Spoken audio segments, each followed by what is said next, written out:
Sandra literally கேவலமான செயல். எவனாச்சும் புருஷனை போய் சந்தேகப்படுவானா? 19 வருஷம் அவங்க கூட வாழ்ந்திருக்காரு. அதுவும் இவ்ளோ பெரிய ஒரு ஷோல வந்து பாத்தீங்கன்னா, ஒரு பொண்ணோட சேர்த்து வச்சு பேசுறீங்க. அது மட்டும் இல்லாம அந்த பொண்ணையுமே கேவலப்படுத்துறீங்க. கேவலமா இருக்கு. அதாவது பிரஜன் வெளில போம்போது ஒரு விஷயத்த வந்து சாண்ட்ரா சொல்லியிருப்பாங்க. அதாவது "நீ ஒரு தப்பு பண்ணிட்ட" அப்படின்னு சொல்லிட்டு. அது என்னன்னு சொல்லிட்டு நம்மளுக்கு இப்ப தான் புரியுது. எல்லாத்தையுமே நம்ம ஃபுல்லாவே பார்த்துடலாம். ஹாய் மக்களே! நான் உங்க ஷாம். நெறைய பேர் வீடியோ பார்க்குறீங்க. லைக் பண்ணாம பார்க்குறீங்க. லைக் பண்ணிட்டு பார்த்தீங்க அப்படின்னா ரொம்பவே சந்தோஷமா இருக்கும். ஹைப் இருக்கும். ஹைப்ப கூட தட்டி விடுங்க. அதாவது சாண்ட்ரா மாரி ஒரு கேவலமானவங்க பார்க்கவே முடியாது போல இருக்கு. அப்படி நம்ம கூட சரி வேற ஏதோ ஒரு கேம் விளையாடுறாங்க, வேற ஏதோ பண்றாங்க அப்படின்னு சொல்லிட்டு நம்ம எல்லாம் நினைச்சுட்டு இருந்தோம். அதாவது இன்னைக்கு நேத்து நைட்டே அந்த இது போயிட்டு இருந்துச்சு. இன்னைக்கு எபிசோட்லயே நம்மளால பார்க்க முடிஞ்சுச்சு. அதாவது நேத்து வந்து ஒண்ணுமே கிடையாது. இந்த பெட்டியில இருக்க திங்ஸ வந்து திவ்யா வந்து அடுக்குறேன் அப்படின்னு சொல்லுவாங்க. அதுக்கு வந்து ஹியூமானிட்டில ப்ளீஸ் ஸ்டாப் இட்ன்னு சொல்லிட்டு அப்படியே ஒரு மாரி ஒண்ணு பண்ணாங்க. இத அப்படியே கட் பண்ணி இன்னொரு டைம் பார்க்கும்போது, திவ்யா வந்து ஏதோ ஒரு பேசுறதுக்காக அவங்கள்ட்ட வந்திருப்பாங்க. அப்போ வந்து எங்க அப்பாவோட இன்னைக்கு நினைவு நாள் அப்படின்னு சொல்லிட்டு ஒரு டிராமாவ கிரியேட் பண்ணியிருப்பாங்க. இந்த அம்மா அப்ப இந்த வெஞ்சன்ஸ மனசுல வச்சுக்கிட்டு தான் வந்து இந்த டிராமாவ கிரியேட் பண்ணியிருக்கு. பிரசன்ட்ட போய் அது கேட்கும் திவ்யா. "டேய் என்னங்க இன்னைக்கு ஏதோ உங்க அப்பாவோட டெத் டேவா?" அப்படி. "இப்பல்லாம் வராதே. மேபி பர்த்டேவா என்னன்னு தெரியல. இந்த மாசம் வராதே." அப்படின்னு சொல்லிட்டு பிரஜன் ஒண்ணு சொல்லியிருப்பாரு.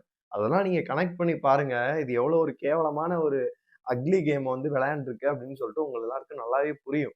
இன்னைக்கு பார்வதி கூட உட்காந்துட்டு ஒரு விஷயத்த பேசுது. அதாவது நான் இருக்கேன், போறேன், வரேன். திவ்யாக்கு சாப்பிட்டீங்களான்னு கேட்கிறதும், சாப்பாடு ஊட்டுறதும், அப்படியே பார்த்துக்கிறதும். நீ என்ன சொல்ல வர நீனு? லிட்டரலி நீ கேவலப்படுத்துற. உன்ன உன்னைய நீ கேவலப்படுத்திக்கிறன்னு தான் நான் சொல்லுவேன். ஒரு பொண்ண நீ இந்த இடத்துல வந்து டேமேஜ் பண்ற, கேரக்டர் அசாசினேட் பண்ற. அது ஒண்ணு. 19 வருஷம் அதாவது இருந்திருக்காப்ல பிரஜன். ஒரு ரியாலிட்டி ஷோ வந்து ஒரு எவ்வளோ கேமரா இருக்கு. சின்னதா ஒரு விஷயம் போட்டாவே அது வெளில போகுது. அதுவும் வெறும் 40 நிமிஷம் எபிசோட் மட்டும் கிடையாது. இது வந்து ஃபர்ஸ்ட் சீசனோ, முன்னாடி இருக்க மாரி சீசனோ கிடையாது. 24x7 போயிட்டு இருக்கு. நீ சின்னதா நான் ஒரு பேடாவே சொல்றேன். ஒரு குசு போட்டா கூட பார்த்தீங்கன்னா, வெளில தெரிஞ்சு போயிரும். அப்படிப்பட்ட ஒரு ஷோல நீ வந்து ஒரு உனக்கெல்லாம் அவமானமா இல்லையா? நம்ம சொன்னாலுமே ஒரு சூசகமா சொல்றது இல்லையா? அவர் கேர் பண்ணிட்டு இருந்தாரு. எனக்கு வந்து இம்பார்ட்டன்ஸ் குடுக்கவே இல்ல. அவர் வந்து எனக்கு தெரியவே இல்ல. ஒருவேள வந்து இவங்க கேம்க்காக ஏதோ பண்ணிட்டாங்களோ போல இருக்கு. என்னமோ ஒண்ணு அவர் ஒரு 2 வாரத்துக்கு முன்னாடி ஒரு மாரி இருந்தாரு. இப்போ வேற மாரி எதனால போனாருன்னு சொல்லிட்டு எனக்கு தெரியவே இல்ல. அப்படின்ற மாரி வீட்டுக்காரர் என்னதான் தப்பு இருந்தாலும், நீ சட்டைய புடிச்சு கேளு. இல்ல கொண்டி அடி. திவ்யாவ நீ வெளியில போய் கேளு. என்ன வேணா பண்ணு. இவ்ளோ பெரிய ரியாலிட்டி ஷோல எவனாச்சும் வந்து வீட்டுக்காரன இந்த மாரி கேட்பானா? சத்தியமா எவனுமே பண்ண மாட்டான். திவ்யா தான் பண்ணுவாங்க. அதுவும் இல்லாம இத வேற பார்வதி ஒண்ணு சொல்றாங்க. இது சூசகமா வந்து விஜய் சேதுபதி சொல்ல வந்தாரோ? அதுவும் இல்லாம இன்னொரு கேரக்டர வேற அவங்க இது பண்றாங்க.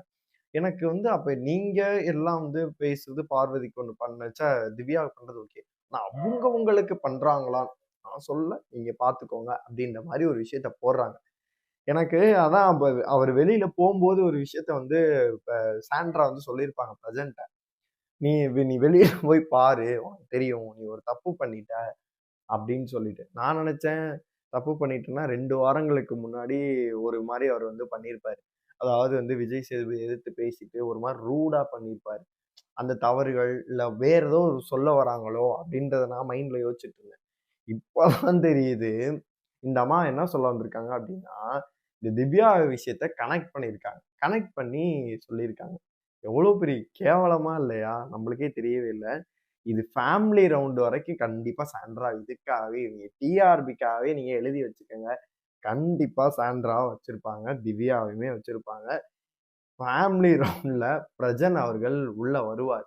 வந்து கண்டிப்பா வந்து எப்புட்ரி நீ இந்த விஷயத்த நீ சொல்லலாம்? நான் ஒரு பிரதர், ஒரு சிஸ்டர் மாரி தானே நான் பழகிட்டு இருந்தேன்.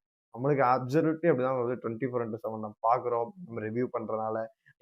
நீங்க கேட்கும்போது கூட மக்கள் எபிசோட் பார்க்குறேன். தெர்ல எப்படி அவங்க பழகுனாங்கன்னு சொல்லலாம். 24x7 பார்க்குறோம். எந்த ஒரு இடத்துலயுமே பிரஜன் அண்ணா அப்படின்னு தான் போகுது. ஒரு தப்பான ஒரு பிஹேவியரோ, தப்பாவோ வந்து பார்த்தீங்கன்னா, பிரஜன் அண்ட் இவங்களோட இது வந்து கண்டிப்பா திவ்யாவோடது வந்து கண்டிப்பா போகவே இல்ல. 2 பேர் வந்து பார்த்தீங்கன்னா, ஒரு பிரதர் அண்ட் சிஸ்டர் அப்படின்ற ஒரு லெவல்ல தான் போயிட்டு இருந்துச்சு. இந்த அம்மா தான் புருஷனையும் சரி, அந்த திவ்யாவையும் சரி, கேரக்டர் வந்து இவ்வளவு ஒஸ்ட்டா பேசியிருக்காங்க. இத கண்டிப்பா விஜய் சேதுபதி அட்ரஸ் பண்ணி கேட்கணும். என்ன பண்ணுவாருன்னு சொல்லிட்டு தெரியவே இல்ல. இல்ல வழக்கம் போல பூசி மொழிவிட்டு போயிருவாரான்னு சொல்லிட்டு நீங்க ஒண்ணு கேட்டீங்களேம்மா, அது எப்படி நீங்க பண்ணலாம்ன்னு சொல்லிட்டு. என்னைய பொறுத்தளவு விஜய் சேதுபதி இந்த இடத்துல தன்னுடைய நண்பனுக்காகவாச்சு கேட்கணும். சாண்ட்ராவ விட்டு தள்ளுங்க. நண்பனுக்காகவாவது அந்த எபிசோட் நீங்க எங்களுக்கு காமிக்காட்டி கூட பரவால்ல. ஆனா இது காமிக்காம இருக்கக்கூடாது, காமிக்கணும். ஏன்னா வந்து திவ்யாவும் இதுல வந்து இன்க்ளூட் ஆயிருக்காங்க. உங்க வீட்டுக்காரர் மட்டும் கிடையாது. இத பார்க்கும்போது உங்களோட கருத்துக்கள் எல்லாத்தையுமே மறக்காம கமெண்ட் பாக்ஸ்ல சொல்லுங்க.